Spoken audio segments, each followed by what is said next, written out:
This video is an introduction to vectors.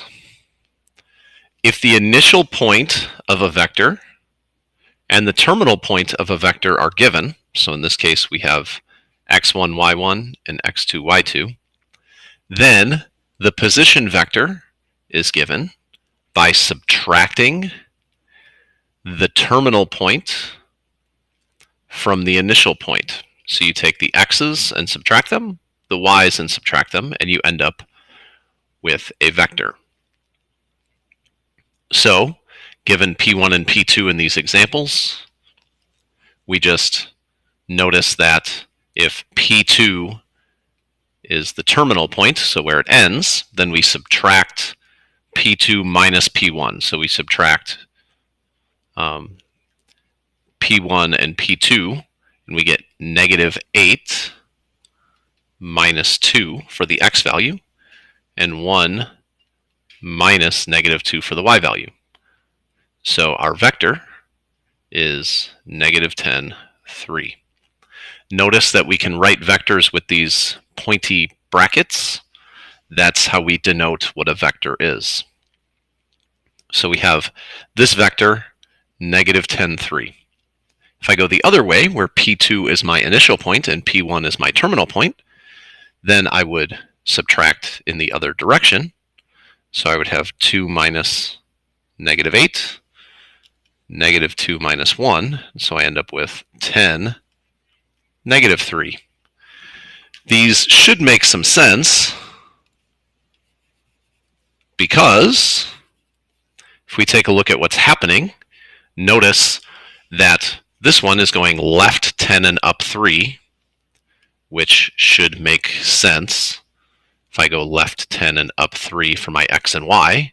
And over here, the same kind of thing is happening. I'm going right 10 and down 3, so I have a positive 10 for the x and a negative 3 for the y. Vectors have a magnitude and a direction. So notice that the vector negative 10, 3 tells us how far it's going, left 10, up 3, and it's telling us how long it is. It has a length that would be commensurate with going left 10 and up 3.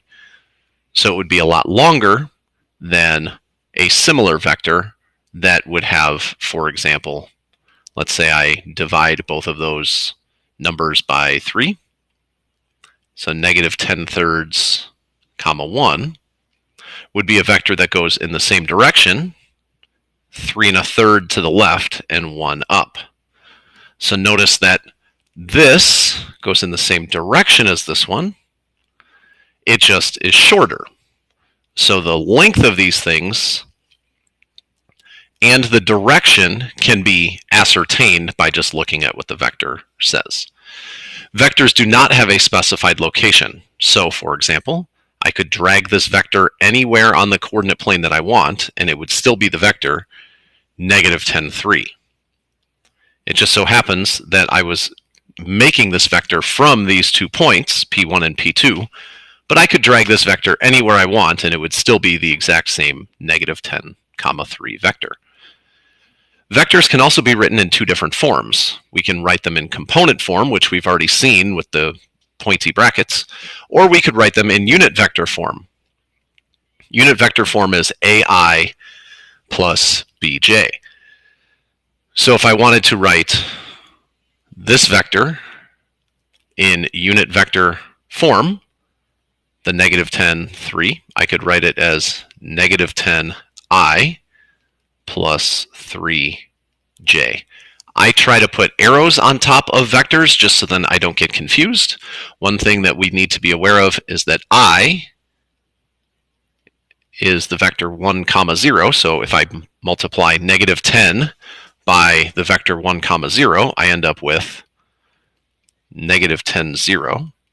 And 3 times j, well, if j is 0, 1, 3 times j would be 0, 3. If I add these two together, I would add the x's and add the y's, and I get negative 10, 3, just like this. One other thing to note, the vector I is not equal to the imaginary number I, so it is not equal to the square root of -1. Those two things are not the same thing. The magnitude or length of a vector can be given by the Pythagorean theorem of the two components, and a unit vector has magnitude 1, which should make sense because unit, unicycle is one wheel and so forth. So uni is a prefix indicating 1. So if I look back here, if I wanted to determine the length of both of these vectors, I could find the length by doing the square root of 10 squared plus 3 squared. Notice the negative isn't really important because you're going to square it anyway, but if you want to put the negative on the inside of the parentheses, you could, so you end up with the square root of 109. Notice both of these vectors have the same magnitude, but they do not have the same direction because one is going up and to the left, the other one is going down and to the right. You can determine the angle if you would like. So what you could do is you could take the arctangent, and so in this case, we have the arctangent of 3 over -10,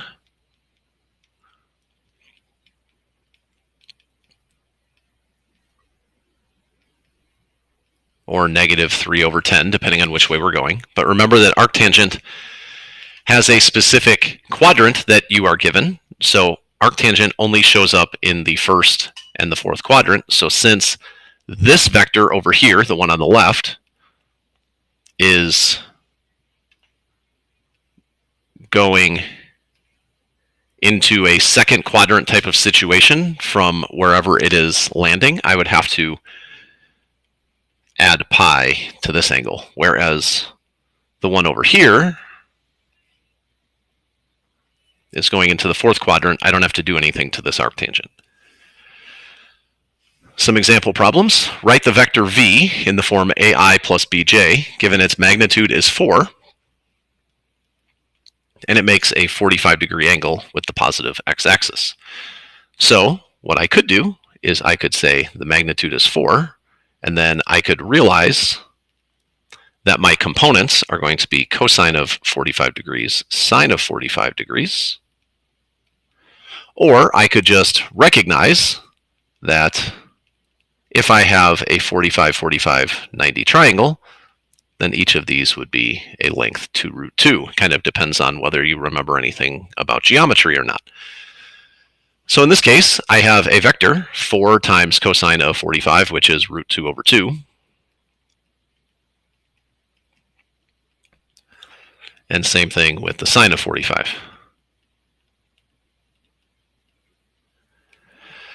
So I just wrote it in component form. Now what I have to do is write it in the form that it tells me to. So it's 2 root 2 I plus 2 root 2 j. And that would be my answer. Now we're going to write the unit vector of this brown tan looking vector. So if I have P1 and P2, and this is the initial and this is the terminal, if I look at what happens, I can just subtract P2 minus P1. I end up with 3, -7. So I can do the subtraction, or I could realize what's happening. I move right 3 and down 7. Now notice that this gives us a certain vector that is a certain length, but that length is not 1. So if I wanted to find the length, I can do the Pythagorean theorem on 3 and 7, and I end up getting the square root of 58. Now the issue is that's not a unit vector, so I want to get this to be length 1. So I want it to shrink so that it goes in the same direction, but the length is now only 1. So how would I do that? Well, if the length of this is the square root of 58, what I can do is I can divide this vector by the square root of 58. So if I divide the vector by the square root of 58, I can multiply it into both of them, 3 over root 58, -7 over root 58. And now I have a vector that goes in the same direction but it now only has length 1, which is what I want. So this is my answer. Two more examples that are a little bit more real life. A velocity vector is a vector that represents the speed and direction of a particular object. It is written in the form magnitude of the velocity. Magnitudes are usually denoted with these two vertical bars on both sides. Magnitude of the velocity times cosine alpha I plus sine alpha j. Again, remember this I and j represent the unit vectors in the x direction and the y direction. So if I have this case with a ball being thrown at 25 miles per hour at an angle of 30 degrees, I can say the magnitude is 25, then I have cosine of 30, sine of 30. So this is 25 root 3 over 2 as my x component, and 25 halves as my y component, just knowing the sine and cosine of this. I could just straight up do this using geometry. So if I have a 30, 60, 90 triangle, this would be 25 halves, and this would be 25 root 3 halves. But if you don't feel comfortable going 2 years ago in your brain, you can just use this. Remember, it asks it in terms of I and j, though, so I need to give an answer like 25 root 3 halves I plus 25 halves j. So that's my velocity vector. Finally, if a vector represents the direction and amount of force acting on an object, it's called a force vector. Force vectors are written with the magnitude of the force times cosine alpha I plus sine alpha j. So in this case, we have an object suspended from the ceiling and it weighs 1,200 pounds. Pounds is not a unit of mass, this is a unit of weight. And so we don't need to multiply by 9.8 or anything like that. If I gave you kilograms, you would have to do that.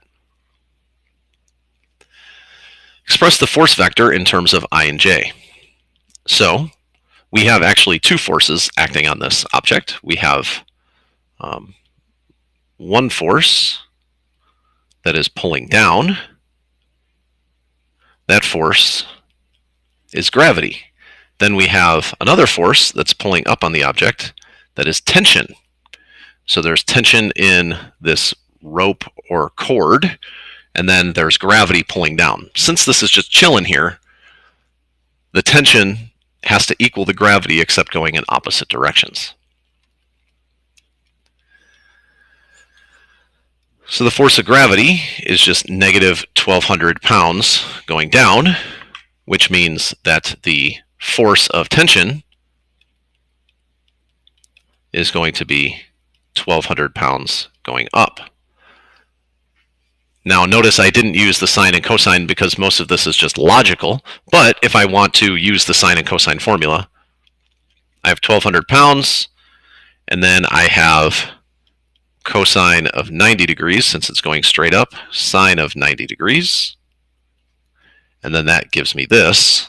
Likewise, if I did it with cosine of 270 and sine of 270, I would get 0, negative 1,200.